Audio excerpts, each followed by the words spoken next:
Primary নতুন নিয়োগ প্রক্রিয়া এবং সেই নিয়োগ প্রক্রিয়ার জন্য যে ইন্টারভিউ প্রক্রিয়া চলছে অর্থাৎ 13,421 শূন্যপদে, সেখানে কি ব্যাপার ঘটছে প্রতিনিয়ত আমরা সেই আপডেট দিয়ে চলেছি। সেটা গতকাল আমরা অনেক আপডেট দিয়েছি। ইন্টারভিউ যারা দিয়ে বেরোচ্ছিলেন তাদের মুখ থেকে যেসব ব্যাপারগুলো আমরা শুনতে পেয়েছি তার সামারি আমরা বলেছি এবং ইন্টারভিউ সংক্রান্ত কিছু টিপসও আমরা আপনাদের উদ্দেশ্যে দিয়েছি। তো একটি বড় খবর সামনে আসছে। অনেকেই প্রশ্ন করছিলেন আমাদের ভিডিওতে যে এনআইওএস ডিএলএডদের কী খবর, তারা কি ইন্টারভিউ প্রক্রিয়া অংশগ্রহণ করতে পারছে, এক্ষেত্রে কী আপডেট উঠে এলো। তো সেই আপডেট নিয়ে এই ভিডিওটি হতে চলেছে। তো গুরুত্বপূর্ণ এবং কিছু চাঞ্চল্যকর ব্যাপার সামনে এসেছে যেটা আপনাদের সকলের জানা উচিত। তো দেরি না করে শুরু করা যাক। অবশ্যই চ্যানেলটিকে সাবস্ক্রাইব করে এখন পাশের বেল আইকন প্রেস করে দেবেন। একটা হাইপ বলে অপশন আছে, ওটাই কাজে লাগান, ভিডিওটি ছড়িয়ে দিতে সাহায্য করুন। যারা সোশ্যাল মিডিয়া থেকে দেখছেন পেজটিকে ফলো করে রাখুন। তো গতকাল বাংলা মিডিয়ামের শুরু হয়েছে। আপনারা জানেন যে 3টি জেলা দিয়ে বাংলা মিডিয়ামের অ্যাকচুয়ালি সেকেন্ড ফেজ হতে চলেছে এবং সেটা গতকাল থেকে শুরু হয়েছে। তো সেই বাংলা মিডিয়ামে যে ইন্টারভিউ শুরু হয়েছে সেখানে এনআইওএস ক্যান্ডিডেটও কালকে গিয়েছিলেন, কারণ এনআইওএস ক্যান্ডিডেটও তো প্রত্যেকটা ফেজেই হতে থাকবেন, কারণ সেটা ডিস্ট্রিক্ট ওয়াইজ যেহেতু ব্যাপারটা হচ্ছে মানে প্রেফার ডিস্ট্রিক্ট অনুসারে হচ্ছে। তো সেক্ষেত্রে অনেক ক্যান্ডিডেট গিয়েছিলেন এবং কিছু কিছু ক্যান্ডিডেটদের কাছ থেকে পাওয়া তথ্য অনুসারে যে ব্যাপারটা আমরা জানতে পেরেছি, আমরা তো ফিল্ডে ওখানে যাইনি যে আমরা দেখার জন্য যে কী হয়েছে না হয়েছে, তাদের মুখ থেকে যেসব ব্যাপারগুলো জানতে পারা গেছে, তো সেই জানতে পারার পর আপনাদের উদ্দেশ্যে পুরো ব্যাপারটা জানাচ্ছি। তো প্রথমেই ওখানে ওয়েটিং যে রুম আছে বা সেখানে ওয়েটিংয়ের যে ব্যাপার আছে সেখানে বসতে হচ্ছে সবাইকে সেটা, এবং তারপর ওপরে যে ভেরিফিকেশান টেবিলে সেটা যাওয়া হচ্ছে। ভেরিফিকেশান টেবিলে অরিজিনালের সাথে সাথে যে ফটোকপি বা জেরক্সগুলো সেখানে ভেরিফাই করা হচ্ছে এবং ওনাদের যে সিট ছিল যেখানে ওনারা লিখবেন যে মানে সব কিছু ভেরিফাইড কিনা, সেই জায়গাতে অলরেডি একটা আর লেখা ছিল। আরের কথা মানে কেন লেখা ছিল, কারণ আর এক্ষেত্রে রিজেক্টেড, যেটা ক্যান্ডিডেটের কথা অনুসারে বলছি আমরা। তো আর মানে রিজেক্টেড, মানে অলরেডি ওখান থেকে এনআইওএসদের রিজেক্ট করেই রাখা হয়েছে, মানে এনআইওএসদের অ্যালাউ করা হবে না, এই ব্যাপারটাই কিন্তু রাখা হয়েছে।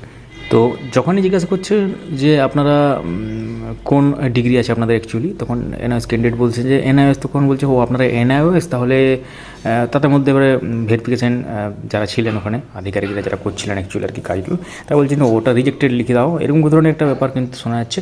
মানে অলরেডি সেখান থেকে আর লেখা আছে যে পেজটাতে ওরা ভেরিফিকেশান লিখছেন, মানে ভেরিফাইড বা টিক মার্ক দিচ্ছেন, যাই হোক আর কি, ওনাদের কাছে যে একটা কপি থাকে, তো সেই লিস্ট থাকে, তো সেই লিস্টের পাশে কিন্তু মানে এনআইওএস ডিএলএড মানেই সেখানে আর লেখা অলরেডি আছে, মানে উপর থেকে সেটা লেখাই আছে অ্যাকচুয়ালি। উপর থেকে বলতে সেটা পর্ষদ থেকে হয়তো কোনো কারণে হয়েছে বা সেটা কীভাবে হয়েছে আমরা জানি না, তো ওটা কিন্তু আছেই। তো তখন এক ক্যান্ডিডেট বলেন যে কিসের ভিত্তিতে রিজেক্ট করছেন এনআইওএসদের। তখন বলেন যে তখন জয়বীর সিংয়ের যে মামলাটা আপনারা অলরেডি জানেন, জয়বীর সিংয়ের মামলাটা ওইভাবে লেখা নেই ওখানে, একটা ওই মামলার সাপেক্ষে বা ওটাকে দেখিয়ে একটা পর্ষদ থেকে একটা মেমো বার করে বা ওনাদের যে নোটিফিকেশান বার করে সেটা কিন্তু ওখানে আছে এবং তার ভিত্তিতে কিন্তু এই 18 মাসের যে ডিএলএড এটা এক্ষেত্রে অ্যালাউ করা যাবে না, এই ধরনের একটা ব্যাপার লেখা আছে আর কি। মানে সেই যখন ক্যান্ডিডেট জিজ্ঞাসা করেছে এটা আমাকে ছবি তুলতে দিন বা এটা আমরা এখানে ক্যাপচার করব, তো তখন তাকে দেওয়া হয়নি। এবং এর আগে একটু আগে বলা হয়েছে যে মানে তখনই ওই ভেরিফিকেশন চলাকালীন তখন বলা হয়েছে যে এটা ওয়েবসাইটে খুঁজে নিন, পেয়ে যাবেন। তো ওয়েবসাইটে কোথাও নেই, আপনারাও জানেন সকলেই, কিন্তু এটা বলা হয়েছে যখন ক্যান্ডিডেট ছবি তোলেন তখন ছবি তোলার পর তাকে একদম ফোর্সফুলি সেই ছবি ডিলিট করতে বলা হয় এবং ডিলিট করা হয়। ক্যান্ডিডেট বলেন যে রিজেক্ট যেহেতু করা হচ্ছে একটা প্রপার ডকুমেন্ট দেন। তো তখন বলা হয় যা বলার অন্য একজন আধিকারিক বা অন্য একজনের সাথে কন্ট্যাক্ট করতে বলা হয়।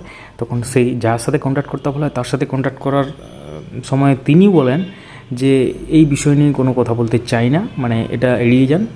তো ক্যান্ডিডেট বলেন যে যেহেতু যখন মেমো নম্বর দিয়ে যেটা ওরা প্রোফার্মা বা যা বের করেছে একটা, সেটাকে ছবি যখন তুলে ডিলিট করে দেওয়া হয় একটু আগে যেটা বললাম, তো তখন ক্যান্ডিডেট বলে যে যেহেতু আপনারা বলছেন যে এটা ওয়েবসাইটে দেওয়া হয়েছে, নোটিফিকেশান আছে, যাই হোক আর কি, তো ফটো তুলতে অসুবিধা কোথায় বা এই ব্যাপারটা বলা হয় এবং আগে জানানো হয়নি কেন, তাহলে ফর্ম ফিল আপ করা হয়েছে টাকা দিয়ে এবং খরচা করে আসা হয়েছে ইন্টারভিউর জন্য, তো এটা আগে জানানো কেন হয়নি, ক্যান্ডিডেট এটা কিন্তু জিজ্ঞাসা করেন। ক্যান্ডিডেট বলেন যে আপনারা যেটার ভিত্তিতে রিজেক্ট করেছেন তার একটা প্রুফ দিন বা প্রমাণ দিন, তো এর আগেই ওখান থেকে একটা জিনিস বলা হয়েছিল যে এই বিষয়ে আমরা কথা বলতে পারবো না, পর্ষদ থেকে যেটা বলা হয়েছে কোর্টের মাধ্যমে আপনারা বুঝে নিন। তো তখন ক্যান্ডিডেট বলে যে কোর্টের মাধ্যমে বুঝতে গেলেও তো একটা প্রমাণ চাই বা একটা ডকুমেন্ট চাই, তো সেটা আমাদের দিন, আমাদেরকে সেটা একটা প্রমাণস্বরূপ দিন, বা যেটা যে মেমোর ভিত্তিতে বা যেটা ভিত্তিতে করা হয়েছে সেটা আমাদেরকে দিন। তো এটা বলা হয়। তখন ওখান থেকে বলা হয় কোনো প্রুফ দেওয়া যাবে না, আপনারা এখান থেকে চলে যান। তো তখন যারা গার্ড ছিলাম তারা ভালোভাবেই বলেন যে চলুন স্যার, বাইরে চলুন। তো এইভাবে এনআইওসদের কিন্তু ইন্টারভিউ দিতে দেওয়া হয় না। ক্যান্ডিডেট তখন বলেন যে কৌশিক দাসের মামলাটা দেখুন, যেহেতু সেখানে এই ব্যাপারটা বলা ছিল এবং যে জাজমেন্টটা হয়েছিল, তো এইসব কোনো কিছু তারা শোনেননি। তা বলছে আদালতে যান বা কেস করুন, এই ধরনের কথা ওখান থেকে বলা হয়। তো ওখানে যেহেতু ওটা সাইন করতে হচ্ছে, লাস্ট সাইন করতে হচ্ছে, ওই সাইনটা হচ্ছে খুবই ইম্পর্টেন্ট। ওটা ধরতে পারেন একটা কনসেন্টের মতো, এবং সেখানে উল্টো পিঠে রিজেক্টেড লিখে দেওয়া হচ্ছে। অর্থাৎ ডকুমেন্টে আপনাদের যে ডকুমেন্টে বা আপনাদের যে পৃষ্ঠাটা আছে বা আপনাদের ডিটেলস যেখানে আছে সেখানে একটা সাইন করতে হচ্ছে। তো সেই সাইন করাটা একটা বড় ব্যাপার, মানে যতক্ষণ না সাইন করা হচ্ছে ওনারা কিন্তু চাইছেন যে এনআইএস ক্যান্ডিডেটরা সাইন করুন, এবং সাইন করলেই কিন্তু এখানে রিজেক্ট হয়ে যাচ্ছে। এবং এক্ষেত্রে একটা কিছু টাইপের একটা কনসেন্ট টাইপের ধরতে পারেন, একটা এক প্রকার কনসেন্ট বলবো না, মানে একটা ওই সাইনটা যতক্ষণ না হচ্ছে ততক্ষণ কিন্তু পুরো ব্যাপারটা কিন্তু এনআইএসদের পক্ষে থাকছে বলে আমরা মনে করছি। তো যারা পরবর্তী ক্ষেত্রে ইন্টারভিউ দিতে যাবেন অবশ্যই ভেবেচিন্তে যাবেন। এবং এখন মামলা কী হয়েছে না হয়েছে সেটা তো সবাই জানে, এবং সেটা যে কোনো সময় অর্ডার কপি ডাউনলোড করে যে কেউ পড়তে পারেন। সেখানে কি লেখা ছিল, সেখানে ইকুইভ্যালেন্ট ছিল না সমস্ত ব্যাপারটা আপনারা জানেন সকলেই, আপনারা যারা আমাদের ভিডিও দেখেন।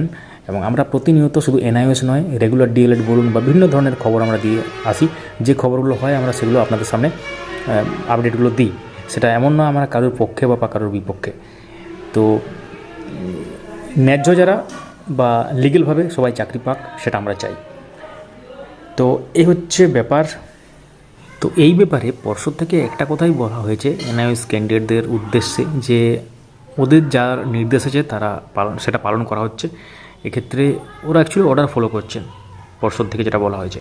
তো এখন এটা নিয়ে যে খবরগুলো এলো এবং পরবর্তী ক্ষেত্রে আরও আসবে, আরও তো ইন্টারভিউ হবে, এনআইএস ডিএলএড ক্যান্ডিডেটরাও যাবেন।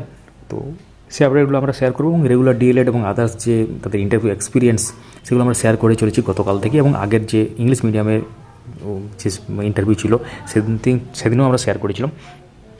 তো সঙ্গে থাকুন, দেখতে থাকুন আপডেট মাস্টার। অবশ্যই সাবস্ক্রাইব বা ফলো করে রাখুন, ভিডিওটি লাইক করুন, সবার সাথে শেয়ার করুন, মূল্যবান মতামত কমেন্টে জানাতে ভুলবেন না। ধন্যবাদ।